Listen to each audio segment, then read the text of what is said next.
My name is Alicia. I'm 27 years old, and right now I'm standing in the pouring rain outside my childhood home at midnight, watching my parents throw my belongings out the second floor window while screaming that I should go live in the streets where failures belong. I just lost my third job in 6 months, and my father's last words to me were that I was dead to them. But what hurt most was seeing my younger sister Madison watching from her window upstairs, smirking at my humiliation. Before we dive into how my entire family betrayed me and stole my inheritance, I want to know where you're watching from today. Please hit that like button and subscribe if you've ever felt like the black sheep of your family. Share this story with someone who needs to hear that sometimes losing toxic family means finding your true self. Now let me tell you how I discovered my perfect sister and loving parents were actually criminals who'd been plotting my downfall for years. Growing up, I always knew I was different from my younger sister Madison. She was 24 now, an Ivy League graduate with a degree from Princeton, engaged to Brandon, a wealthy corporate lawyer who owned 3 houses and drove a Tesla. Everyone called her the golden child, and honestly, they weren't wrong.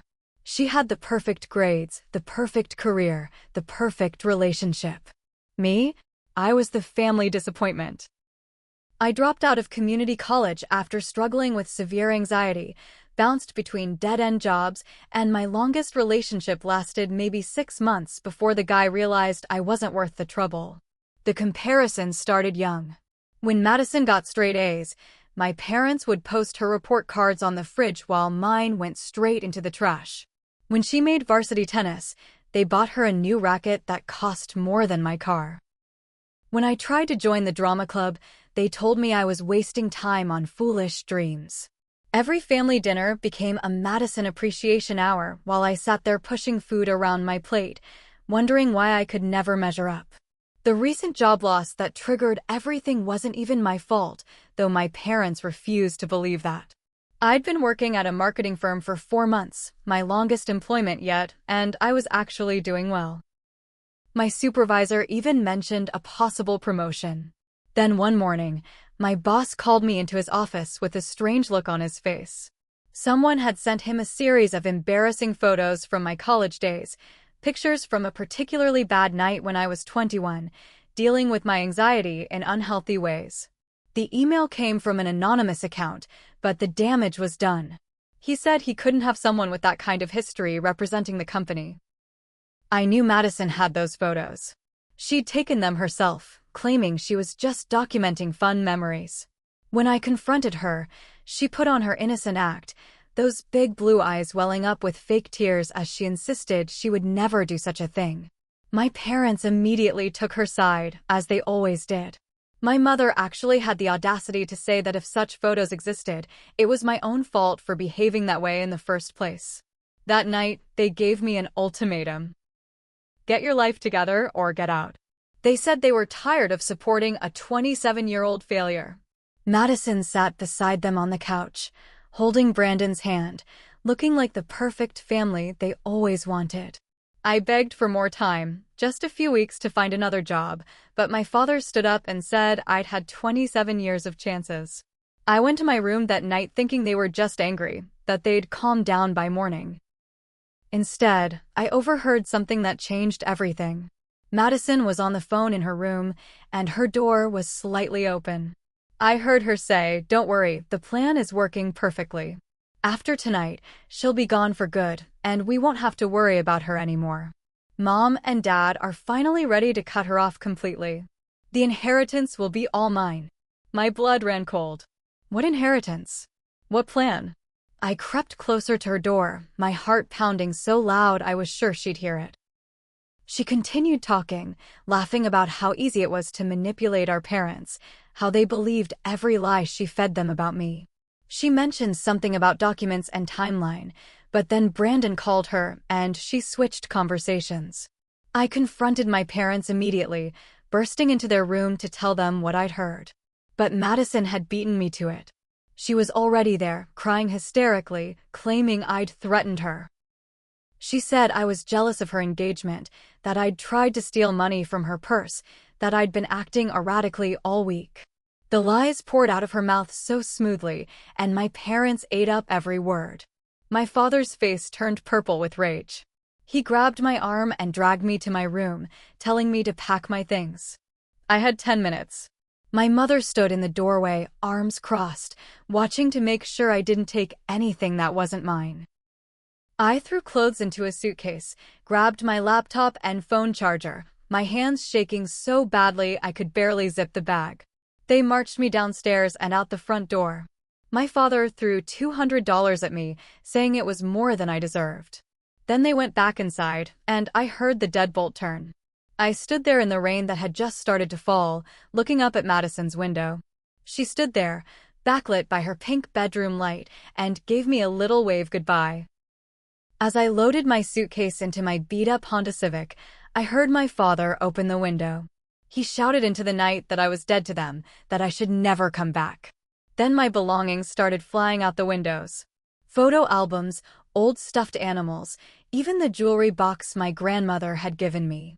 Everything landed in the wet grass, getting soaked by the increasingly heavy rain. Madison's laughter echoed from inside the house, and I knew this wasn't just about me being a disappointment. This was something bigger, something planned.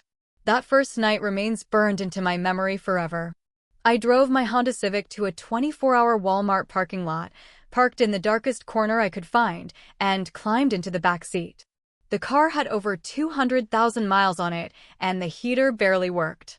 I wrapped myself in the only blanket I'd managed to grab, using my rolled-up coat as a pillow. Every time someone walked past the car, I held my breath, terrified they'd call security.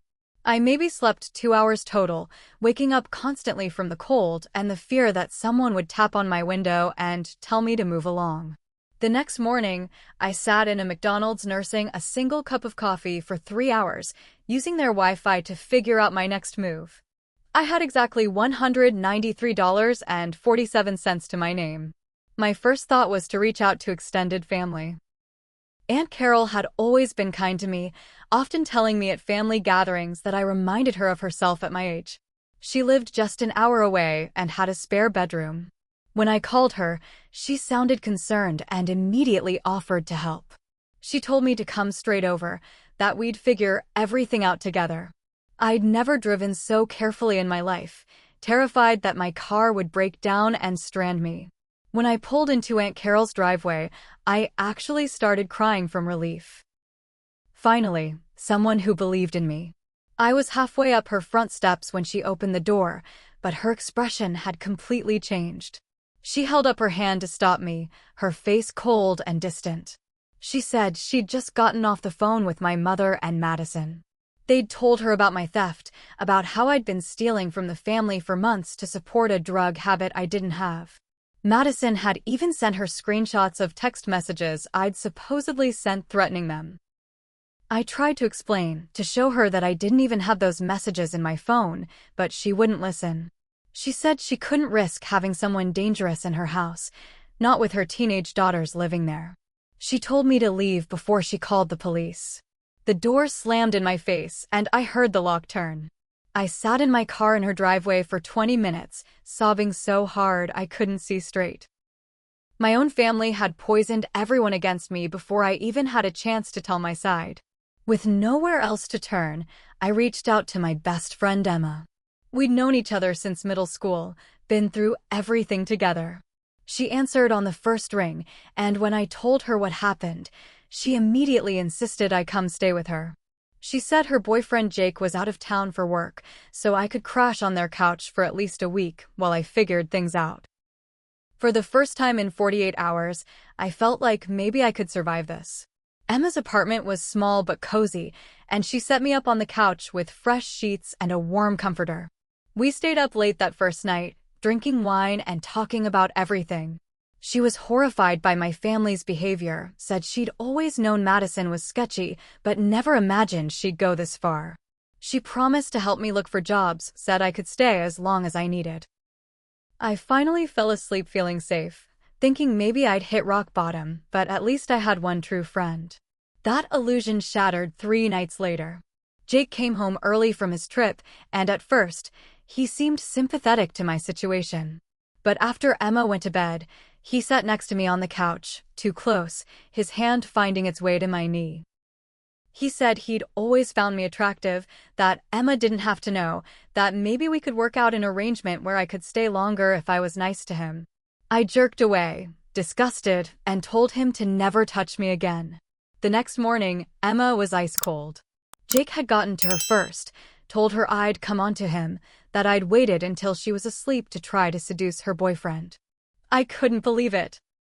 My best friend of 15 years chose to believe her boyfriend of 6 months over me. She gave me 1 hour to pack my things and get out.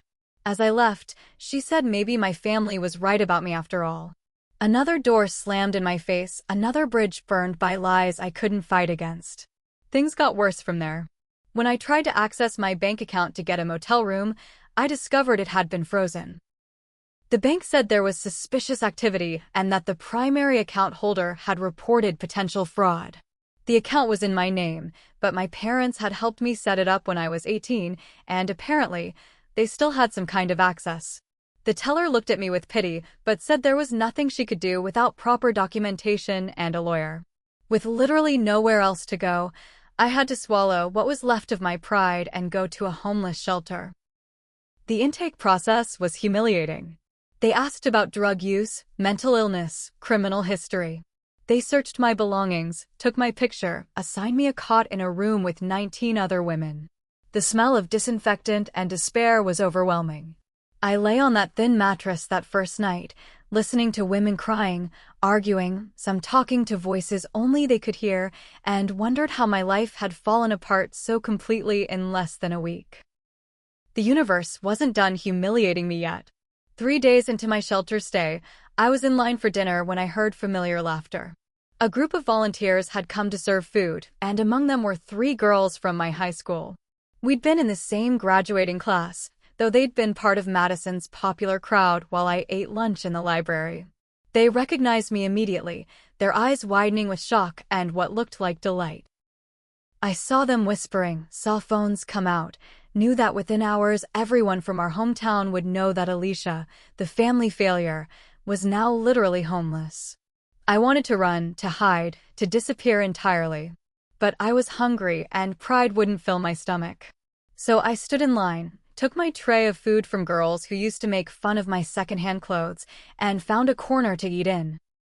One of them, Brittany, actually had the nerve to approach me, her voice dripping with fake concern as she asked how I'd ended up here. I told her it was none of her business, and she walked away smirking, already typing on her phone. The shelter had a computer lab with ancient desktops that barely functioned, but they had internet access, and that's all I needed to start job hunting. I spent every morning in there, applying to anything and everything from fast food to office work. It was during one of these sessions, while taking a break from filling out applications, that I made a discovery that changed everything. I had Googled my grandmother's name, looking for her old recipes to comfort myself with memories of better times, when an obituary popped up dated 3 years ago. I stared at the screen, my heart racing. Grandmother Margaret had died 3 years ago? That couldn't be right. I would have known. The family would have told me. There would have been a funeral. But as I read through the obituary, there was no denying it. Margaret N. Whitfield, beloved mother and grandmother, had passed away peacefully in her sleep. The obituary mentioned her son Robert, my father, and her granddaughters Madison and Alicia. Both granddaughters. My name was right there. With shaking hands, I dug deeper, searching for any information about the funeral, the estate, anything. What I found made my blood boil. There had been a funeral, a large one at the Episcopal Church downtown. Photos showed my parents, Madison, extended family, everyone except me. They'd told me I was away at a work training that week, that grandmother was stable. They'd lied about her death, kept me from saying goodbye, from being there when they put her in the ground. But why? The answer came as I searched through legal documents and public records. Grandmother Margaret hadn't just left behind memories and recipes. She'd left behind an estate worth over $1 million. And according to the will filed with the county, she'd split it evenly between her 2 granddaughters, to be held in trust until we turned 25. Madison and I were supposed to receive $500,000 each. I was 27 years old. I should have received my inheritance 2 years ago.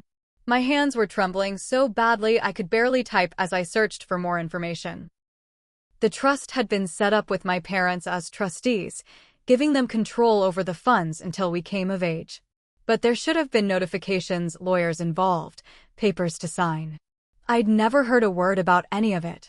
As I dug through court records and financial filings, the scope of my parents' betrayal became crystal clear.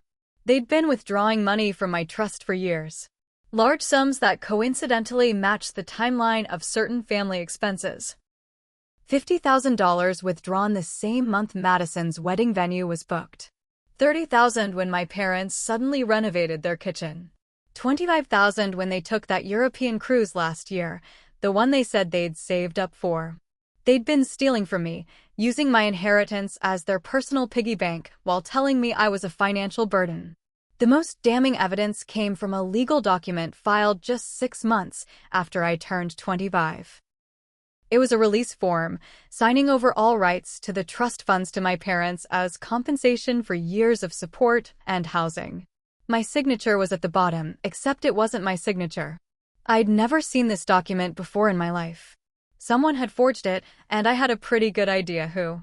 I printed everything I could, spending my last $10 on computer fees. The elderly librarian took pity on me and let me print extra pages without paying. Armed with a folder full of evidence, I took the bus to the law office of Mr. Peterson, the family lawyer who'd handled my grandmother's estate. His secretary tried to turn me away, saying I needed an appointment, but I caused just enough of a scene that Mr. Peterson came out to see what was happening. He recognized me immediately, which was strange since I hadn't seen him since I was a child. His face went pale when I showed him what I'd found. He invited me into his office, closed the door, and spent 30 minutes reviewing the documents. Then he dropped a bombshell.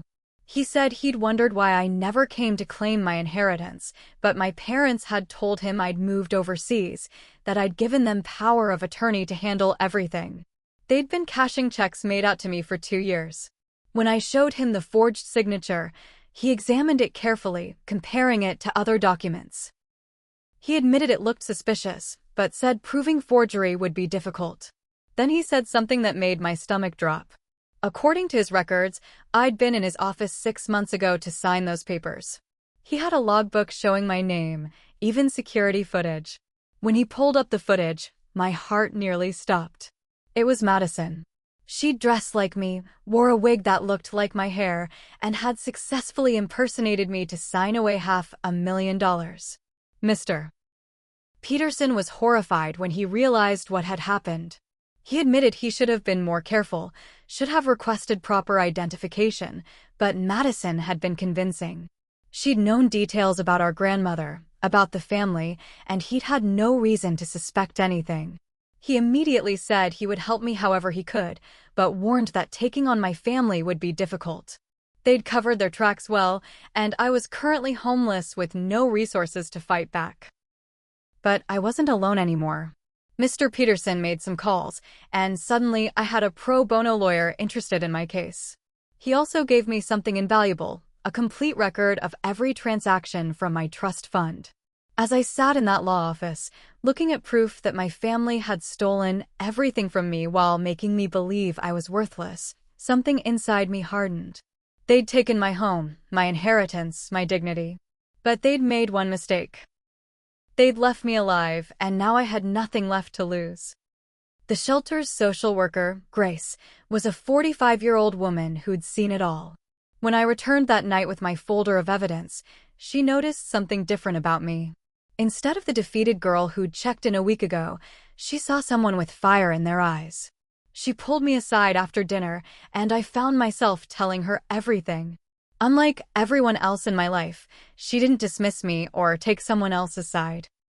She listened, asked questions, and when I showed her the documents, her expression grew increasingly angry. Grace had a daughter named Rochelle who worked as a lawyer specializing in family fraud and estate theft. She made a call right there, and within an hour, Rochelle was at the shelter, reviewing my case. She was young, maybe 30, with natural hair in a perfect afro and eyes that missed nothing. She took photos of every document, asked detailed questions about the timeline, and by the end of our meeting, she was practically vibrating with anger on my behalf. She said she'd take my case pro bono, that what my family had done was criminal, and that we were going to make them pay. We started building our case methodically. Rochelle filed formal requests for bank records, security footage, and communication logs.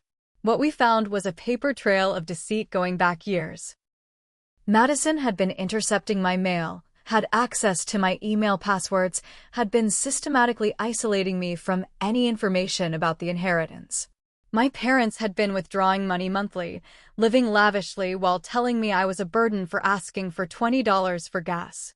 Just as we were making progress, Madison escalated. I was served with a restraining order while eating breakfast at the shelter. She claimed I'd been stalking her, showing up at her work, threatening her and Brandon. All lies, of course. I hadn't even known where she worked. But she'd submitted photos as evidence, grainy shots of someone who looked vaguely like me near her office building. The judge had granted a temporary order, meaning I couldn't go within 500 feet of her, our parents, or the family home. The restraining order was a calculated move. It made me look unstable, dangerous, exactly the narrative they'd been spinning. But Grace had an idea. She'd been watching Madison's social media and noticed she was posting constantly about her perfect life, her upcoming wedding, her success. Everything was public, including posts that contradicted her claims in the restraining order. On the day she claimed I was stalking her at work, she'd posted photos from a spa day on the other side of town. We screenshot everything. 2 weeks into building our case, I received a message that broke me all over again.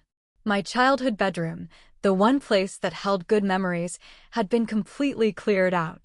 A former neighbor sent me photos from the estate sale my parents held.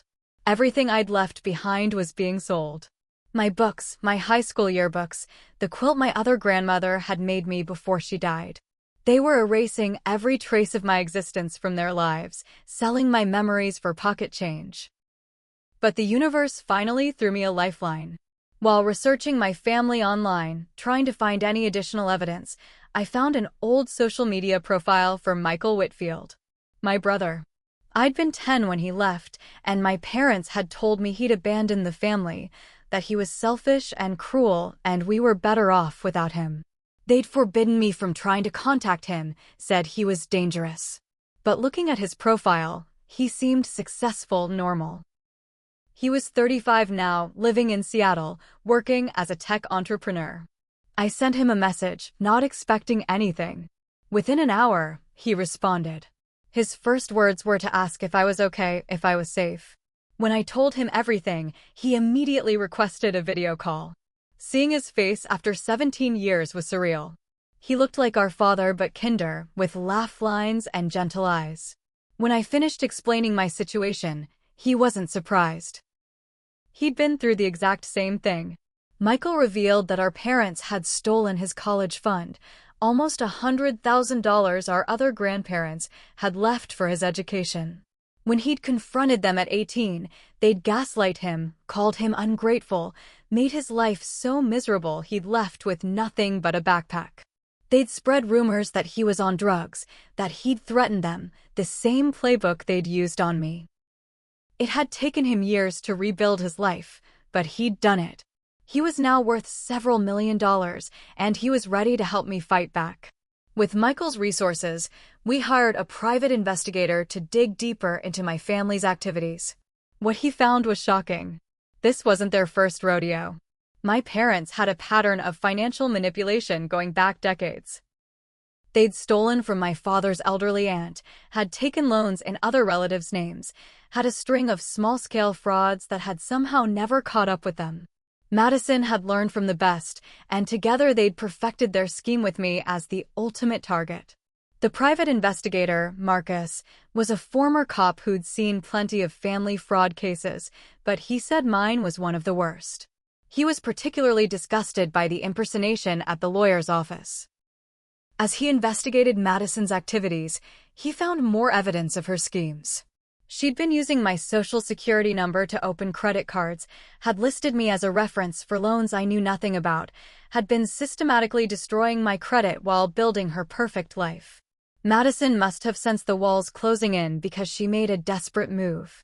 She hired her own private investigator to dig up dirt on me. The man showed up at the shelter, asking questions about my drug use, my mental health history, my relationships. But Marcus was watching, and he approached the other investigator. Professional courtesy led to a conversation, and when Marcus showed him the evidence of what my family had done, the other PI was horrified. He actually switched sides, sharing what Madison had hired him to do, which was essentially to manufacture evidence of my instability. By this point, we had a solid case. Bank records showing systematic theft, security footage of Madison's impersonation, testimony from Michael about the family's pattern of behavior, evidence of forgery and fraud. Rochelle was confident we could not only recover my inheritance, but also pursue criminal charges. But my family had one more card to play, and it was their cruelest yet. The text came from my mother's phone on a Thursday evening. She said they'd been wrong, that they wanted to talk, to make things right. She invited me to dinner at the house that Sunday, just family, to discuss everything calmly. My first instinct was to ignore it, knowing it was likely a trap. But Rochelle saw an opportunity. If they were planning something, we could use it against them. We decided I would go, but not alone and not unprepared. Marcus fitted me with a tiny recording device that looked like a button on my shirt. Rochelle would be parked outside with Grace, ready to intervene if necessary. Michael flew in from Seattle, checking into a hotel nearby. We all knew this was their last desperate attempt to silence me, and we were ready. What we didn't expect was how far they were willing to go. I arrived at the house at exactly 6 o'clock, my hands steady despite my racing heart. My father answered the door, his expression unreadable. The house looked exactly the same, except for the expensive renovations I now knew my inheritance had paid for. Madison sat on the couch next to Brandon, who looked uncomfortable. My mother stood by the fireplace, and there was a woman I didn't recognize sitting in my grandmother's old chair. The woman introduced herself as Dr. Patricia Hendricks, a psychiatrist who specialized in family interventions. My mother launched into a speech about how concerned they were about my mental health, how my recent behavior showed clear signs of paranoid delusions. Madison chimed in with tears, saying she was scared for my safety, that I'd been making up wild stories about inheritance and theft. The psychiatrist nodded along, already having formed her opinion before meeting me. I let them talk, let them spin their web of lies, all while the recorder captured every word. When they finished, my father produced a document. It was voluntary commitment papers for a psychiatric facility. They wanted me to sign myself in for a 72-hour evaluation, which could be extended indefinitely if the doctor deemed necessary. Dr. Hendricks assured me it was for my own good, that I clearly needed help processing my delusions about the family. That's when I smiled. I asked them if they really thought I was stupid enough to come alone. I pulled out my phone and called Rochelle, telling her it was time. The doorbell rang 30 seconds later. My family's faces went pale as Rochelle walked in with 2 police officers and another woman in a suit. The woman introduced herself as a representative from Adult Protective Services, investigating a case of family fraud and attempted false imprisonment. Rochelle handed cease and desist letters to each family member, then turned to address Dr. Hendricks. She informed her that participating in a fraudulent psychiatric commitment was a felony, and asked if she'd like to rethink her involvement. The psychiatrist stammered, claimed she'd been told I was dangerous, that she was just trying to help. When shown the evidence of the family's fraud, she quickly excused herself and left. My mother tried to maintain control, demanding everyone leave her house. But the police officers weren't there for a social visit. They served my parents and Madison with papers. They were being sued for fraud, embezzlement, identity theft, and conspiracy. The court had frozen their assets pending investigation. The beautiful kitchen renovation, the European vacation photos on the wall, Madison's massive engagement ring, it was all bought with stolen money, and now they'd have to account for every penny. Madison's composure finally cracked. She jumped up, screaming that I'd always been jealous of her, that I was ruining her life out of spite. She admitted everything in her rage, not realizing I was still recording. She screamed about how she'd worked hard to get what she deserved, how I was too stupid to handle money anyway, how the inheritance was rightfully hers since she was the one who'd made something of herself. Brandon tried to calm her down, but she turned on him too, shrieking about how he'd better not dare leave her over this. My father attempted to destroy evidence, rushing to his office where he kept financial documents. But Marcus had anticipated this. He'd already alerted the police, and an officer followed my father, catching him in the act of trying to burn papers in the fireplace. They arrested him on the spot for destruction of evidence and obstruction of justice. My mother collapsed on her expensive couch, paid for with my money, finally understanding that their game was over. The local news had somehow gotten wind of the story. As we left the house, reporters were already gathering. Rochelle gave a brief statement about family fraud and elder financial abuse, making it clear that this was about more than money. It was about a pattern of abuse that had destroyed multiple lives. By the next morning, the story was everywhere. The successful family with the perfect daughter exposed as criminals who'd stolen from their own children. Madison's carefully constructed life crumbled overnight. Brandon called off the engagement that evening, returning the ring and demanding she move out of his condo. He told reporters he'd been deceived, that he'd never known the real Madison. Her employer, a prestigious financial firm, suspended her pending investigation. After all, they couldn't have someone accused of fraud handling client accounts. The same social media she'd used to document her perfect life now filled with comments from people calling her out for being a thief and a liar. My parents faced even worse consequences. The investigation revealed they'd been living entirely off stolen funds for years. They had no legitimate savings, no retirement funds that weren't tainted by fraud. Their house, bought with a combination of my inheritance and loans they couldn't actually afford, was now at risk. Friends who'd admired their success distanced themselves. My father's business partners severed ties. My mother was asked to resign from her charitable boards. The court hearing was set for 6 weeks after that disastrous dinner. In those weeks, our legal team uncovered even more evidence of my family's crimes. They'd not only stolen from me and Michael, but had also been skimming from my grandmother's estate before it was distributed. They'd sold property that should have been part of the inheritance, pocketed cash that was never reported. The total amount stolen was closer to $700,000, not counting interest and damages. On the day of the hearing, I wore a simple black dress that Rochelle had helped me pick out. I'd moved out of the shelter into a small apartment that Michael helped me secure. For the first time in months, I felt like a human being again. My family arrived in separate cars. My parents looked haggard, aged 10 years in 6 weeks. Madison had lost weight, her perfect appearance cracking under stress. They wouldn't meet my eyes as we entered the courthouse. The judge, Honorable Catherine Chin, reviewed the evidence with growing disgust. When she saw the security footage of Madison impersonating me, she had to pause the proceedings. When forensic accountants presented the systematic theft over years, she shook her head. When Michael testified about his experience, confirming the pattern of abuse, she took extensive notes. But the most damaging testimony came from an unexpected source. Aunt Carol had reached out after seeing the news coverage.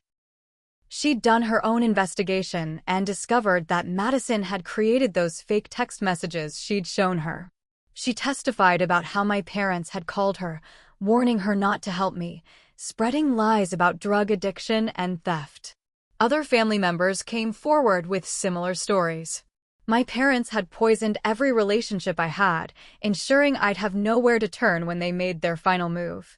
The judge's ruling was everything we'd hoped for and more.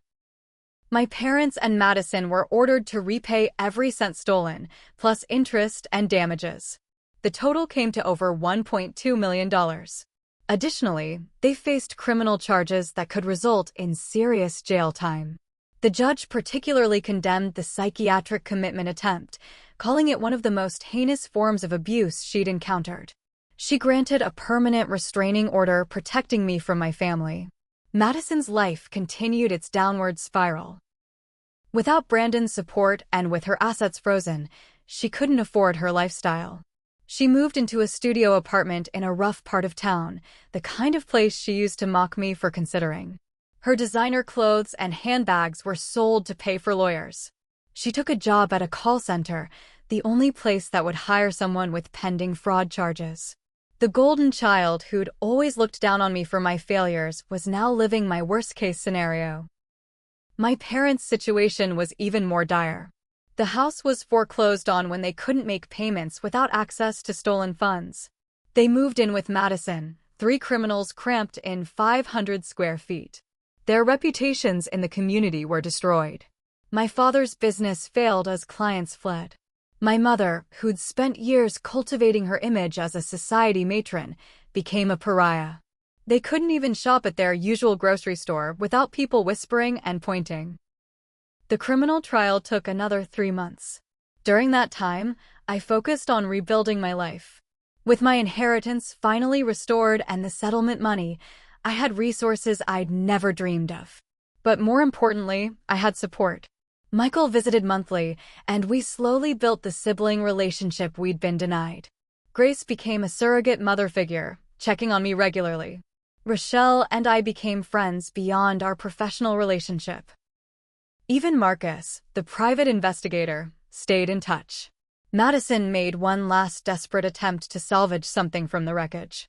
She reached out through a lawyer, asking for a meeting. She wanted to apologize, to explain, to beg for forgiveness. Against everyone's advice, I agreed to meet her, but only in Rochelle's office with security present.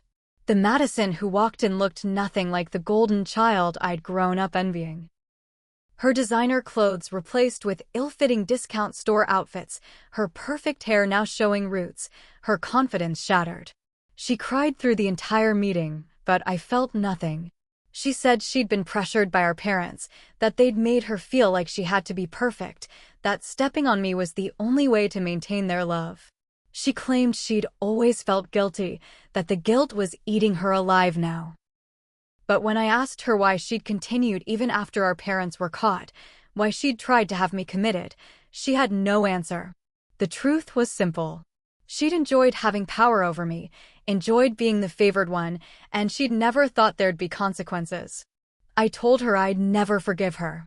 That she'd stolen more than money. She'd stolen my family, my friends, my sense of self-worth. She'd made me believe I was worthless while building her entire life on lies and theft. I told her that the best thing she could do was stay away from me forever. As security escorted her out, she turned back one last time, mascara running down her face, and whispered that she was sorry. But sorry doesn't undo years of calculated cruelty. The criminal trial ended with convictions for all 3 of them. My parents received 2 years in prison for fraud and conspiracy. Madison got 18 months plus 5 years of probation. Watching them led away in handcuffs should have felt like victory, but mostly I felt empty. They'd been my family, the people who were supposed to love and protect me, and they'd chosen greed over their own daughter and sister. 6 months after the trial ended, I finally felt like I could breathe again. My apartment had become a real home, decorated with plants and photos of the new life I'd built. I'd started therapy with someone who specialized in family trauma and gaslighting survivors. Dr. Williams helped me understand that none of what happened was my fault, that I'd been systematically abused by people who should have protected me. The healing wasn't linear, some days were harder than others, but each week I felt a little stronger. I enrolled in college to finish my degree, something I'd thought impossible before. With financial stability and no one telling me I was too stupid to succeed, I discovered I was actually a good student. My anxiety, which I'd thought was just part of who I was, lessened significantly once I was away from my toxic family. I majored in social work, inspired by Grace and wanting to help others who'd been where I was. My professors said I had a natural empathy that would serve me well in the field. The inheritance money was carefully invested with help from a financial advisor Michael recommended. I lived modestly, driving the same Honda Civic that had been my shelter during the worst nights. Material things had lost their appeal after seeing how my family had destroyed themselves for money. Instead, I focused on experiences and relationships, the things that actually mattered. I traveled for the first time, seeing places I'd only dreamed about when I thought I'd be poor forever. Occasionally, I'd hear updates about my former family through the grapevine. Madison got out of prison early for good behavior, but struggled to find work with her criminal record. Last I heard, she was working nights at a warehouse, living paycheck to paycheck. My parents served their full sentences, too proud to show the remorse that might have earned them early release. When they got out, they had nothing. No home, no savings, no friends. They moved to a small town where nobody knew them, but in the age of Google, their past followed them everywhere. I sometimes saw them around the city. Once, I encountered my mother at a pharmacy. She looked decades older, her expensive highlights replaced with gray, her designer clothes with Walmart bargains. When our eyes met, she opened her mouth as if to speak, then closed it and hurried away. Another time, I saw my father at a bus stop. The man who'd thrown me out in the rain was now waiting for public transportation in the same rain, karma coming full circle. The hardest part of healing was learning to trust again. But slowly, I built a chosen family that was stronger than blood. Grace invited me to holiday dinners with her family. Rochelle and I had monthly lunches where we talked about everything except law. Michael and I grew closer than we'd ever been as children, making up for 17 lost years. And then there was Marcus. The private investigator who'd helped save my life became more than just a professional contact. Our relationship developed slowly. Coffee meetings to discuss the case became coffee meetings just to talk. He'd seen me at my absolute lowest and still wanted to know me better. He was patient with my trust issues, understanding when I flinched at normal couple conflicts, supporting me through therapy breakthroughs.